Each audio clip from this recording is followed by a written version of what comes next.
Last time we were together, we went sailing in the Caribbean with Frank Butler aboard his Stevens 47 Noella. And during our 10-day trip, we found that everything on board is well thought out. Frank has solved a lot of problems encountered on most cruising boats.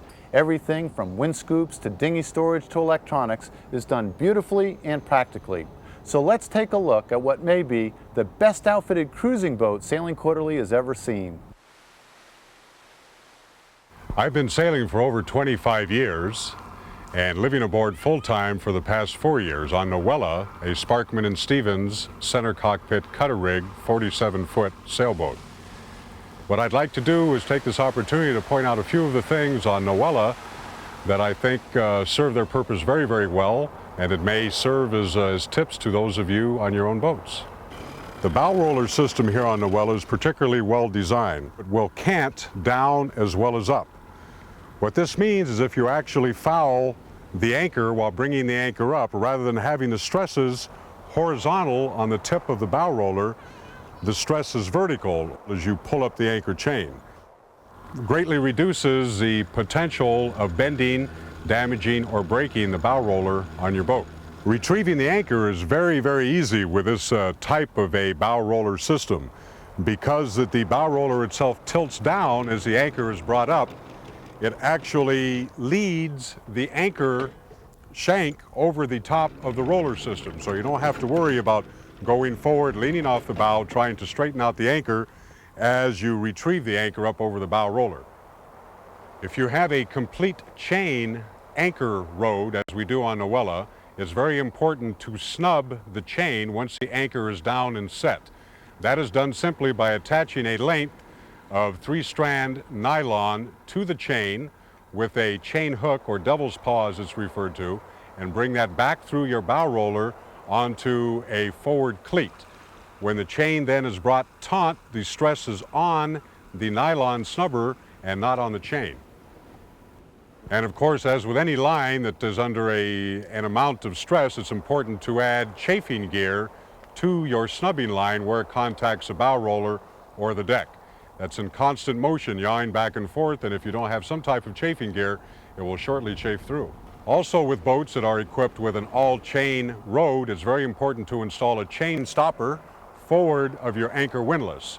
What this does is, again, take the strain off of the anchor windlass gearbox itself and transfers those stresses onto the chain stopper. The chain stopper is also very useful when bringing the anchor in, should your anchor foul on a coral head or something below. Rather than strip the chain backwards off of your windlass and run the risk of stripping the gears, you transfer the load onto the chain stopper and use that as a cleat, if you will, to take the strain as you're motoring around the anchor to break it loose. This is a custom designed and built rainproof wind scoop that we have installed on Noella. This allows you to keep the hatch up even as squalls go through the anchorage. The actual foredeck hatch is located right under this area here. It is reverse opening. The hatch has been reversed so it opens from the aft portion of the boat. This section here then extends forward approximately 3 feet past the forward limit of the hatch. What this does is allow the air to enter the wind scoop from here, flow through the scoop and down the hatch without allowing the rain to also do that. Another very, very nice feature about this wind scoop is it allows you to close your foredeck hatch from below deck. You do not have to come above deck to secure the hatch, as no portion of the wind scoop interferes with the opening and closing of the foredeck hatch. The scoop itself only takes a minute to a minute and a half to set up once you're at anchor.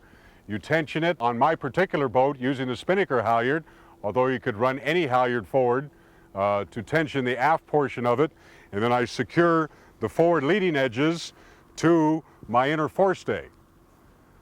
The perimeter of the wind scoop is secured directly to the exterior portion of the hatch by turn buttons, which are installed directly into the deck.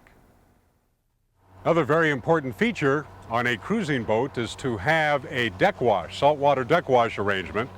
Many boats come with that as standard equipment now, but those that don't can be simply retrofitted.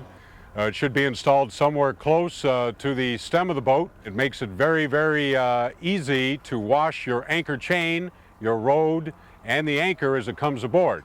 Much simpler to do it as it's coming aboard with a saltwater washdown than it is to have to do it after the fact with a bucket over the side and a scrub brush once the mud has stained your foredeck. One of the features that has proved to be worth the expense and also the time of installation is the Harken bat car system on the mainsail. This is in effect a frictionless car system that makes reefing off the wind very, very simple. It also aids greatly in hoisting the sail and dousing the sail as well. You never have to worry anymore about the mainsail slides jamming on the mainsail track, either while reefing or while raising or lowering the sail. Another nice feature is the mechanical vang attached to the bottom of the boom. This, of course, supports the main boom when the sail is lowered or furled and allows you to do away with your topping lift, which is constantly jamming on the full battens if you have a full batten main. It is very important that you have a large fitting fabricated to take the mast end of the rigid mechanical vang here, because the stresses that are placed on this fitting are enormous, especially when running off in a gale or in a very, very high wind velocity squall. I've also found it very convenient to keep your preventers rigged. We keep a 4-part block and tackle preventer system permanently affixed to the tow rail on the starboard and the port rails. This way, when you are running downwind on a broad reach, it's a very simple matter to come forward, to release the preventer, attach it to the boom, and vang your mast out and prevent it that way. Much more handy than having to go rummaging through one of your deck lockers to dig out your gear when it's needed. A few items of interest we have installed in the cockpit of Noella are folding pad eyes that are through-bolted through the coaming in the interior sections of the cockpit. This allows us to attach the lanyards to our harnesses onto these pad eyes from below deck as we come up the companionway before entering the cockpit. We normally, on offshore passages and also while sailing at night, will keep the lanyards permanently attached to these pad eyes, and as we move around the cockpit, we're able to tether and untether ourselves from the lanyards to the harnesses. We also have on the binnacle, right next to the helmsman station, a dive knife that is permanently attached to the binnacle itself. You would use this in case of an emergency if someone is caught in the sheets, is being dragged overboard, and you can also, of course, use it to repel pirates at night. RR. Also, right next to the steering station is a Sea-Aid inflatable horseshoe buoy. This is again within arm's reach of the helmsman should someone fall overboard. It's a simple matter to grasp this, toss it over the side, it immediately inflates with its own CO2 tube, and it is a Coast Guard approved horseshoe buoy. Directly above me here, attached to the bimini, is a 12-volt permanently installed 3-way light wired into the battery system on Noella. The light is red and also white. The red, of course, to preserve your night vision while sailing at night, and the white if you need additional illumination in the cockpit. Also, in the cockpit, we have had fabricated and we've installed 3 separate sheet bags which serve the purpose of being general catch-alls for everything. And it gives you a lot of additional storage space in the cockpit if your boat is short on cockpit locker space. We've had small clothespin bags built for Noella out of Sunbrella, which we keep permanently affixed to the starboard and port lifelines right outside the cockpit. These are loaded full of clothespins, and it makes it very easy when hanging up your bathing suits, your towels, wet clothing, etc. We have jack lines installed on Noella on both the port and starboard side that run the entire length of the deck. It's an easy matter to affix the lanyards for your harnesses to these. They're constructed of 1-inch reinforced nylon webbing. They're brought up very taut on the deck so they lie flush against the coamings, and they're not underfoot when walking on deck. On the lines for all of our fenders, we have affixed these snap shackles, which makes it very easy to suspend the fenders from the rail of the boat.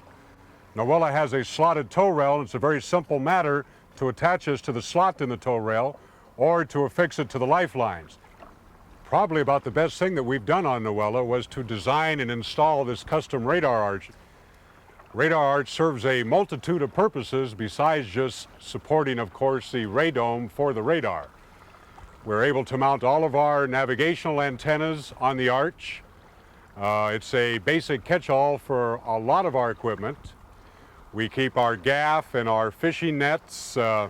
We keep our boat hook. We have custom canvas bags that have been built to fit on the rail.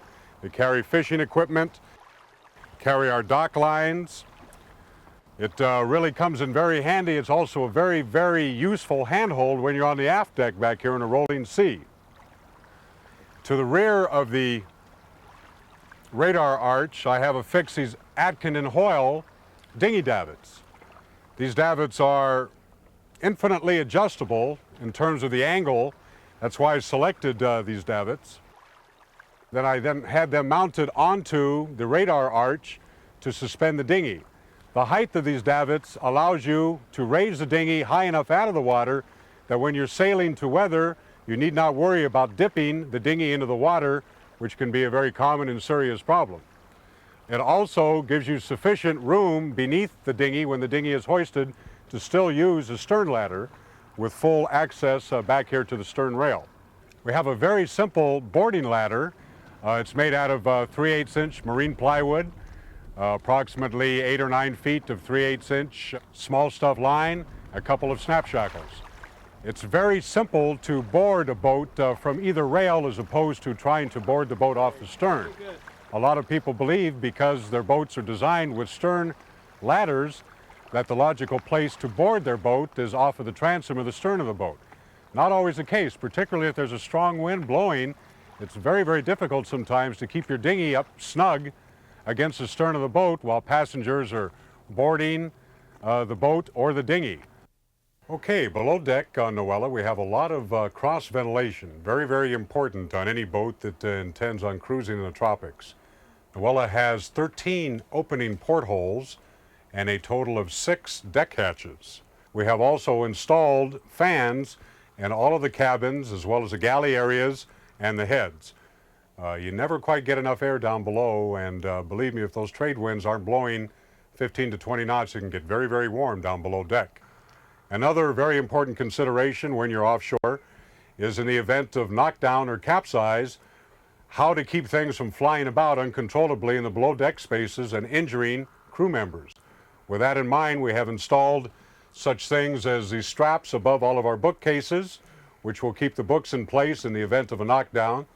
All of the cabinets, the storage compartments in the sole of the cabin, the tool compartments, etc., all have positive locking latches on them. Effectively, you could take Noella, turn her upside down, shake her 2-3 times, and wouldn't have to worry about losing everything out of her compartments. In the galley area here, in the sink, we have a saltwater foot pump, which allows us to conserve fresh water on long passages or when we're offshore. What we normally do while doing dishes offshore is we will wash them in the salt water, then give them a final rinse in fresh water. One of the largest consumers, believe it or not, of fresh water when you're offshore is doing the dishes. Also in the galley is a simple Instapure water filter that we've installed right onto the main spigot. This is available at any hardware store commercially, screws right onto the bottom of the spigot. It filters the water for taste and also for any bacteria that might have accumulated. My wife has measured and purchased Tupperware containers in various sizes and configurations to fit in all of these stowage lockers in the galley. She has not only color-coded the Tupperware with the tops of the lids of the Tupperware to tell her what location they all belong, but she's also labeled each one of them. In the heads we have installed freshwater foot pumps as well as the standard pressurized hot and cold water system. This goes a long ways toward conserving fresh water when you're offshore, and we normally shut down our pressure system whenever we sail on long passages. I hope that you'll find some of these tips beneficial and are able to apply some of them to your own boats. They're the net result of about 25 years of my own personal sailing experience, together with about 4 years of living aboard full-time, cruising and chartering in the Caribbean, the Atlantic, and the Pacific. Some of them require more effort than others in terms of installing, but once they're in, you'll be very, very happy that you have them on board.